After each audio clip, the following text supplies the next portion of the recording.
लिखा हुआ है चार्ज ने क्या होता है एकदम बैठ गया हिमालय कुछ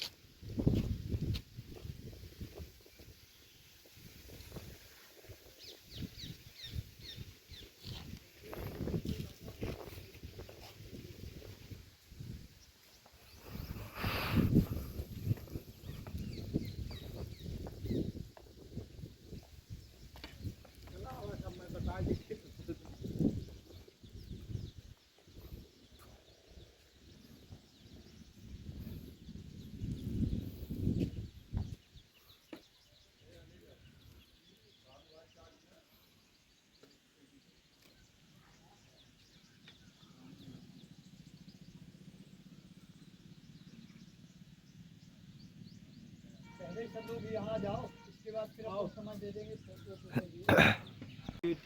ऐसे इसको काम वासना प्रेरित करती है, तो दूसरे हाथ से अपने वक्षस्थल को चलाते हुए दिखाई गई, यानी कि काम का एक प्रतीक मानी गई है। पिलर के ऊपर जो ये 4 हैंड वाली लटकी हुई दिखाई देते हैं, यही कीचक चढ़ा है आपकी चीज के। ये कीचक है, महाभारत में राजा ब्रात की नगरी में रहता था, जो राजा ब्रात का साला था।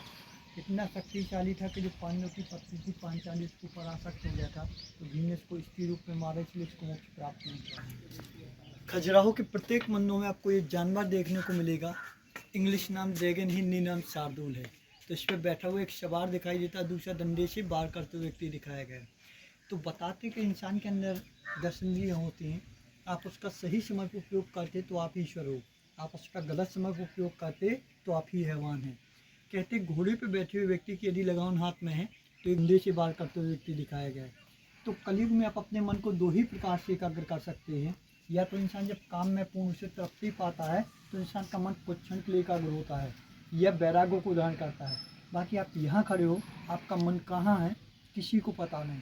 तो सेक्स और वैराग्य ये कलयुग में दोनों श्रेष्ठ माने जाते हैं। इसलिए रजनीश गुरु ने अपनी बुक में कहा कि संभोग से समाधि की ओर। लक्ष्मी जी धन की बरसात करते, टॉप पे सरस्वती जी, तीनों देवियाँ लेकिन कारकों से अपोजिट है। जहाँ वैराग्य हो गया है, लेकिन जब तक इंसान का बॉडी का मेल नहीं होगा तब तक इंसान को संतुष्टि नहीं होगी।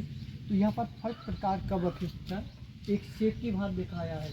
इसकी गोलाई इस तरीके से बनाई शिल्पकार ने कि जब भी बच्चा मुँह लगाएगा तो इस गोलाई के कारण नाक और मुँह दोनों बंद हो जाते हैं। तो आज जब इंसान वासना को आकर्षित करता है तो सबसे पहले केश और वक्षस्थलों का इस्तेमाल करता है। कपड़ा लीन बजा दे, माटी की एक शुगर मेहरिया कहीं रहन करवा दे।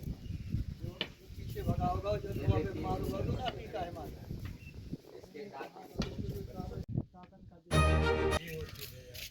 होता है वो बहुत मजबूत होता है, इसलिए इसको अपन ब्रेन लिपि कहते हैं। ब्रेन लिपि है ये। ये अंधों के लिए होती है।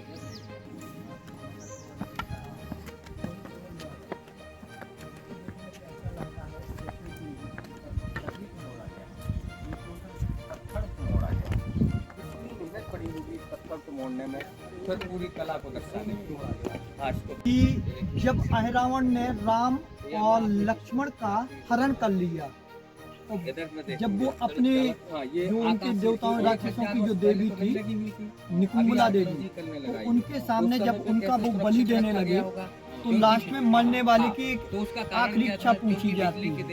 तो उससे पूछा, अहिरावण ने कहा कि आपके अगर कोई हो तो आप उसका स्मरण करो। तब रामचंद्र जी लक्ष्मण जी का चेहरा देख करके मुस्कुराए, तो उन्होंने नेत्रों से ही पूछा कि प्रभु ये हंसी कैसी, बड़े भाई हैं। तो उनने कहा कि अगर संकट मोचन जिनका नाम है तो संकट के समय केवल भगवान हनुमान ही आपकी रक्षा कर सकते हैं। तो जैसे मन में उनका हनुमान का विचार आया तो उन्होंने निकुंबला देवी में एक लात मारी, वो पाताल गए, राम लक्ष्मण को उठाया तो दोनों को श्रृंगार किया। तो जब महाप्रलय होता है तब 3 लोग ही बचते हैं, बाकी ब्रह्मा विष्णु और महेश भी अचेत अवस्था में चले जाते हैं।